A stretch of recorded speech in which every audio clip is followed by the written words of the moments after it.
কাঁচরাপাড়ার পাল্লাদহে বৃদ্ধার গলার নলি কাটা দেহ উদ্ধারের ঘটনায় ধৃত ছোট জামাই। কত টাকা চেয়েছিলেন? কত টাকা মারলেন কেন?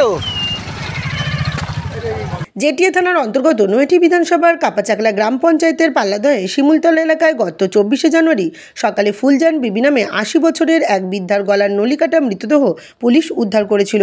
বাড়িতে বৃদ্ধা একাই থাকতেন। পাশেই থাকেন পরিবার নিয়ে তার ছোট মেয়ে রোচিয়া বিবি। রোচিয়া বিবি স্বামী আখের আলী মল্লিক বাজারে সবজি বেচে যৎসামান্য আয় করতেন। রোচিয়া বিবি অভিযোগের ভিত্তিতে জেটিয়া থানার পুলিশ তদন্তে নেমে বৃদ্ধার ছোট জামাই অর্থাৎ রোচিয়া বিবির স্বামী আখের আলী মল্লিককে গ্রেপ্তার করেছে। সোমবার বারাকপুর পুলিশ কমিশনারেটের ডিসি নর্থ গণেশ বিশ্বাস সাংবাদিক বৈঠকে জানান, বৃদ্ধার ছোট মেয়ে থানায় অভিযোগ দায়ের করেছিলেন। প্রতিবেশীদের জিজ্ঞাসাবাদ করে জানা গিয়েছিল ঘটনায় পরিবারের কেউ জড়িত। এরপর মৃতার ছোট জামাই আখের আলী মল্লিককে গ্রেপ্তার করা হয়েছে। ধৃত ব্যক্তি নিজের অপরাধ স্বীকারও করে নিয়েছে। খুনের কারণ নিয়ে ডিসি নর্থ বলেন, সবজি বেচে ধৃতের যৎসামান্য আয় হতো। বিধবা ভাতা জমানো 10,000 টাকা তুলে বৃদ্ধা এক প্রতিবেশীর কাছে সেই টাকা গচ্ছিত রেখেছিলেন। 23শে জানুয়ারি রাতে ছোট জামাই আখের আলী মল্লিক বৃদ্ধার কাছে টাকা চাইতে গিয়েছিলেন, কিন্তু বৃদ্ধা জামাইকে টাকা দিতে চায়নি। তাতেই ধৃতের ক্ষোভ জন্মায়। তাছাড়া ঘরের সামনে ছাগল মুরগি গেলে বৃদ্ধা গালাগালি করতেন, এটাও একটা ক্ষোভের কারণ ছিল। উভয় ক্ষোভের বশেই ছোট জামাই বৃদ্ধাকে খুন করেছে। ডিসি নর্থ আরও জানান, খুনে ব্যবহৃত ছুরি এবং বৃদ্ধার গচ্ছিত রাখা টাকা এখনও উদ্ধার হয়নি।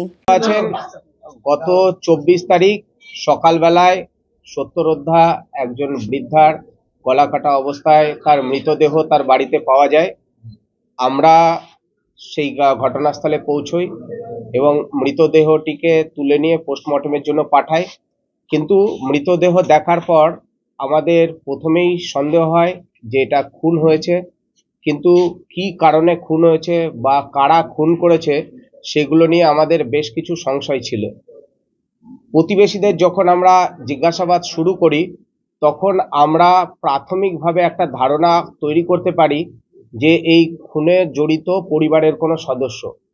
যেহেতু ওরা অন্ত্যেষ্টিক্রিয়াতে ব্যস্ত ছিল, আমরা ওদেরকে খুব বেশি বিরক্ত করিনি, কিন্তু আমরা আমাদের প্রতিবেশীদের জিজ্ঞাসাবাদ বা অন্যান্য যে কার্যকলাপগুলো আছে তদন্ত প্রক্রিয়া সেটা চালাতে থাকি এবং সেখানে আমরা জানতে পারি যে ওই বৃদ্ধা বাড়িতে একাই থাকতেন এবং বিভিন্ন প্রতিবেশীদের দেওয়া যে খাবার সেগুলোই উনি খেতেন, থাকতেন কিন্তু মেয়ের বাড়িতেই। এবং কিছুদিন আগে উনি সরকারি প্রকল্পের যে বিভিন্ন টাকা একত্রিত ছিল, ওনার গচ্ছিত ছিল, সেই টাকা উনি 10,000 টাকা তুলেছিলেন। এটাতে আমাদের সন্দেহ দানা বাঁধে যে একদম নিশ্চিতভাবে পরিবারের কোনো সদস্য জড়িত। আমরা পরিবারের সদস্যদের একে একে ডাকা শুরু করি এবং জিজ্ঞাসাবাদে এটা জানতে পারি যে তার জামাই যে আখের আলী মণ্ডল, ও তার শাশুড়িকে খুন করেছে। এবার খুনের কারণ নিয়ে আমাদের বেশ কিছু সন্দেহ ছিল, আমি আগেই বলেছি যে কি কারণে খুন হয়েছে। উনি বলেন যে ওই যে 10,000 টাকা উনি তুলেছেন ওই টাকা উনি চাইতেও গেছিলেন ওই দিন রাত্রে, আর তারপরে ওনাকে দীর্ঘদিন থেকে গালমন্দও করতেন। সমস্ত কিছু যখন টাকাটা দিলেন না, উপরন্তু গালমন্দ করেন। উনি নিজের বাড়িতে রাখছেন, অথচ টাকা তুলে উনি জানতেও পেরেছেন যে ওটা অন্য কারোর কাছে টাকাটা রেখেছে, প্রতিবেশী কারোর কাছে আছে।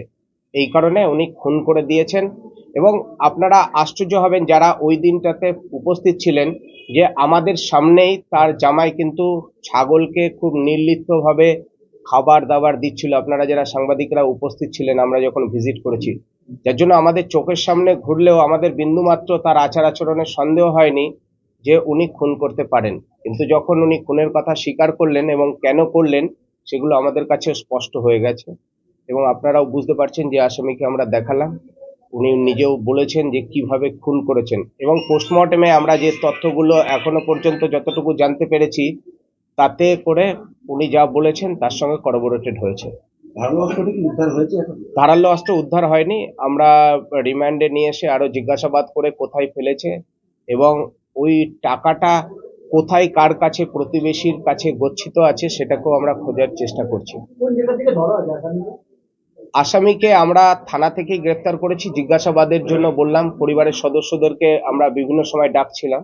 আমরা থানাতেই জিজ্ঞাসাবাদের পরে তারপরে নিশ্চিত হয়ে গতকালকে আমরা সন্ধ্যায় গ্রেফতার করেছি। আচ্ছা, ক্লুটা কি ছিল যেটা দিয়ে আপনারা ওর কাছে পৌঁছাতে পারলেন? ক্লুটা কি? আমরা প্রতিবেশীদের থেকে জানতে পেরেছিলাম যে উনি কিছুদিন আগেই 10,000 টাকা তুলেছেন, আর তাছাড়া পরিবারের বিভিন্ন সময় ওনাকে তো এরা খেতেও দিত না, কিন্তু বাড়িতে সব সময় ঝগড়া অশান্তি লেগেই ছিল। বিশেষ করে এই জামাইয়ের সঙ্গে ওর অশান্তি দীর্ঘদিনের ছিল। এবং মেয়ের ভূমিকা এখনো আমরা কিছু পাইনি, কিন্তু আমরা সমস্ত কিছু ভেরিফাই করে দেখছি। তাহলে ও টাকাটা পেয়েছে, টাকার জন্যই কি খুন? টাকাটা প্রতিবেশী কারোর কাছে উনি রেখেছেন, কিন্তু কার কাছে আছে আমরা টাকাটা এখনো হাতে পাইনি। উনি জানতেন যে টাকাটা নিয়ে এসে নিজের কাছেই রাখবে, এটা স্বাভাবিক, কিন্তু উনি নিজের কাছে সেই বৃদ্ধার রেখেছিলেন না। তাহলে কি আক্রোশের জন্যই খুন? টাকার জন্য কি খুন? টাকার জন্য, এবং দীর্ঘদিন থেকে যেহেতু ঝামেলা করতেন এবং ওনার সঙ্গে গালমন্দ করতেন, এই দুটো কারণেই উনি মেরেছেন। মানে উনি স্বীকার করেছেন যে উনি টাকা চাইতে গেছিলেন। এর সঙ্গে কি আরো কেউ ধরতে পারবে বলে মনে করছেন? আমরা প্রাথমিক তদন্তে উনি নিজেই বলে দিয়েছেন যে আমি খুন করেছি, এর সঙ্গে আর অন্য কেউ জড়িত নয়। তবু আমরা ভেরিফাই করে দেখব। এখনো আমরা পাইনি অস্ত্র, এখন আমরা অস্ত্র পাইনি। উনি ছুরি দিয়ে গলা কেটে দিয়েছেন, ছুরি দিয়ে গলা কেটেছেন, রাতের দিকে কেটেছেন। আর কোনো কিছু আছে? ডেফিনেটলি ওনাকে আজকে আমরা রিমান্ড প্লেয়ার পাঠাচ্ছি, কোর্টে ফরওয়ার্ড করার পর যতদিন রিমান্ড হবে তারপরে আমরা রিকনস্ট্রাকশন অফ ক্রাইম তো ডেফিনেটলি করব। আমরা অস্ত্র উদ্ধার এখনো বাকি আছে। আমাদের যে 10,000 টাকা প্রতিবেশী কার কাছে আছে, যার কাছে বৃদ্ধা রেখেছিলেন, সেগুলোকে আমাদের উদ্ধার করতে হবে। ঠিক আছে, থ্যাংক ইউ।